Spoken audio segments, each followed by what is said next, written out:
Welcome to the take यात्रा। My name is निशान और आज की वीडियो में हम समझने वाले हैं कि लिंक क्वेरी में टू डिक्शनरी मेथड क्या होता है। So let's start. सबसे पहले बात कर लेते हैं डिक्शनरी की। तो डिक्शनरी आपका एक जेनरिक कलेक्शन होती है जो डेटा को की एंड वैल्यू की पेयर में स्टोर करती है। अब बात कर लेते हैं टू डिक्शनरी मेथड की। तो लेट्स से जब भी आपके पास कोई एक डेटा सोर्स होता है जो कि एनिमरेबल ऑफ टी टाइप का होता है, जहाँ पे टी क्या काम करता है, आपका डेटा टाइप को रिप्रेजेंट करता है।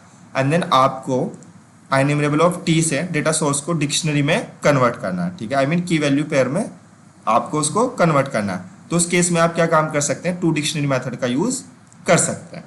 अब बात कर लेते हैं इसके पैरामीटर्स की। ठीक है, तो पहले होता है सोर्स। सोर्स क्या होता है, वो डेटा सोर्स होता है जो कि एनिमरेबल ऑफ टी टाइप का होगा एंड देन आप जिस पे टू डिक्शनरी मेथड का यूज करने वाले हैं। सेकेंड होता है की सिलेक्टर। की सिलेक्टर क्या होता है, एक फंक्शन होता है जो बेसिकली हर एक एलिमेंट से की को एक्सट्रैक्ट करता है। थर्ड क्या होता है, टी सोर्स। तो टी सोर्स क्या होगा, उस डेटा सोर्स के जितने भी एलिमेंट है उसका टाइप होगा। एंड टी की क्या होने वाला है कि जो की सिलेक्टर आपको हर एक एलिमेंट से जो की रिटर्न करने वाला है उसका जो टाइप होगा वो टी की होगा। ठीक है, रिटर्न्स की बात कर लेते हैं। जब भी आप टू डिक्शनरी मेथड को यूज करेंगे वो हमेशा आपको डिक्शनरी ऑफ की एंड टी वैल्यू रिटर्न करने वाला, जहाँ पे टी जो है आपका डेटा टाइप को रिप्रेजेंट करता है। अभी हम इसको आगे डिटेल में समझने वाले हैं। अब बात कर लेते हैं एक्सेप्शन की। जब भी आपका डेटा सोर्स नल होगा या आपका की सिलेक्टर नल है या की सिलेक्टर ने जो की प्रोड्यूस की अगर वो की नल है, इन तीनों केसेस में ही आपको आर्ग्यूमेंट नल एक्सेप्शन थ्रो हो जाएगी। सेकेंड थिंग, अगर आपका की सिलेक्टर जो है वो किन्हीं दो एलिमेंट के लिए डुप्लीकेट की को प्रोड्यूस करता है, उस केस में आपको आर्ग्यूमेंट एक्सेप्शन आ जाएगी।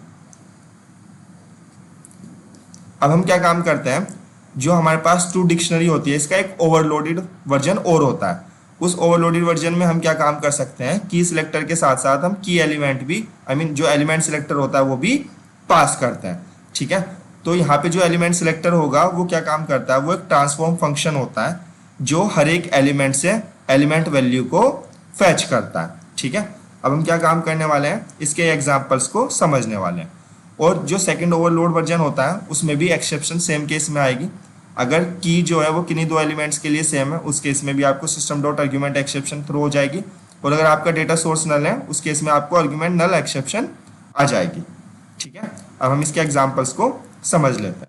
तो मैंने क्या काम किया है, यहाँ पे टू डिक्शनरी ऑपरेटर के नाम से एक क्लास बनाई हुई है जिसमें मैंने कुछ फंक्शंस लिखे हुए हैं और इन फंक्शंस को ही हम मेथड्स को ही हम समझने वाले हैं।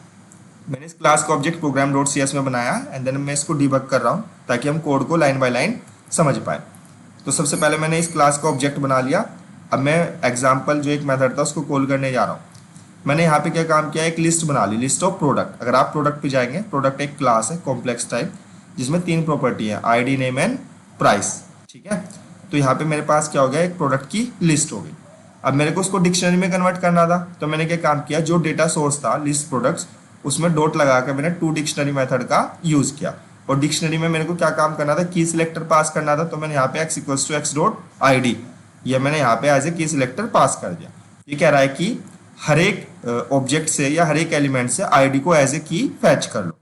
तो अब देखिएगा ये क्या डेटा प्रोड्यूस करता है। अगर आप देखेंगे यहाँ पे तो इसने एक डिक्शनरी को रिटर्न कर दिया है जिसमें तीन एलिमेंट्स हैं, तीन ऑब्जेक्ट हैं, देन हर एक एलिमेंट के अंदर एक की है जो कि आईडी है एंड देन वैल्यू। वैल्यू के अंदर उसने क्या काम किया है, जो प्रोडक्ट का पूरा ऑब्जेक्ट था वही उठा के उसने डाल दिया। ठीक है, फिर मैंने क्या काम किया, जो मेरे पास डिक्शनरी थी हम उस पर फॉर ईच लूप का यूज कर सकते हैं। देन मैंने क्या काम किया, हर एक एलिमेंट का जो डेटा था मैंने यहाँ पे कंसोल पे प्रिंट करा दिया। अब बात कर लेते हैं सेकेंड एग्जाम्पल की।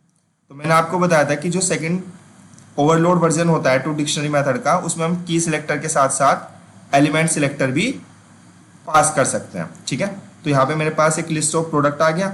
लिस्ट ऑफ प्रोडक्ट में मैंने डॉट लगा के टू डिक्शनरी मेथड का कॉल किया। तो जैसे मैंने यहाँ पे आईडी सिलेक्ट की एज ए की, ऐसे इस बार मैंने प्रोडक्ट का name as a value select कर लिया। ठीक है, तो जो डिक्शनरी आएगी उसमें की में आईडी आ रही होगी 1001, 1002, 1003 और जो वैल्यू है उसमें मेरा नेम आ रहा होगा। ठीक है, तो प्रोडक्ट डिक्शनरी अगर आप देखेंगे यहाँ पे की के आगे 1001 और वैल्यू के आगे मोबाइल, 1002 लैपटॉप, 1003 और डेस्कटॉप। ठीक है, तो देखिएगा की वैल्यू के पेयर में। ठीक है, एंड देन फिर हम क्या काम करेंगे, फॉर ईच के थ्रू उस लूप को आई मीन जो डिक्शनरी के सारे एलिमेंट्स थे उनको हम वन बाय वन फैच कर लेंगे। उसके बाद आता है थर्ड एग्जाम्पल। थर्ड एग्जाम्पल क्या है कि मैंने यहाँ पे जो लिस्ट ली है इस बार प्रोडक्ट की वो क्या है, नल। और अगर आप नल डेटा सोर्स पे क्या काम करने जाएंगे, टू डिक्शनरी मेथड का कॉल करेंगे, ठीक है। अब यहाँ पे मैंने की सिलेक्टर और एलिमेंट सिलेक्टर भी पास कर दिया, जबकि इसके अंदर कोई डेटा ही नहीं है, तो ये आपको एक्सेप्शन थ्रो कर देगा। वो एक्सेप्शन किस टाइप की है, आर्ग्यूमेंट नल एक्सेप्शन। और मैसेज क्या है, value can not be null, ठीक है। तो इसने एक्सेप्शन दे दी, इस केस में कुछ भी प्रिंट नहीं होगा, ठीक है। एक लास्ट केस और बता देता हूँ कि अगर लेट्स से कि कोई डेटा सोर्स ऐसा होता जिसमें दो एलिमेंट की आईडी सेम होती, तो इसका मतलब जब हम उससे डिक्शनरी को रिटर्न कराते हैं टू डिक्शनरी मेथड का यूज़ करके, तो दो आपकी जो एलिमेंट होते हैं उनकी की सेम हो जाती है, उस केस में भी आपको आर्गुमेंट एक्सेप्शन आ जाती, ठीक है।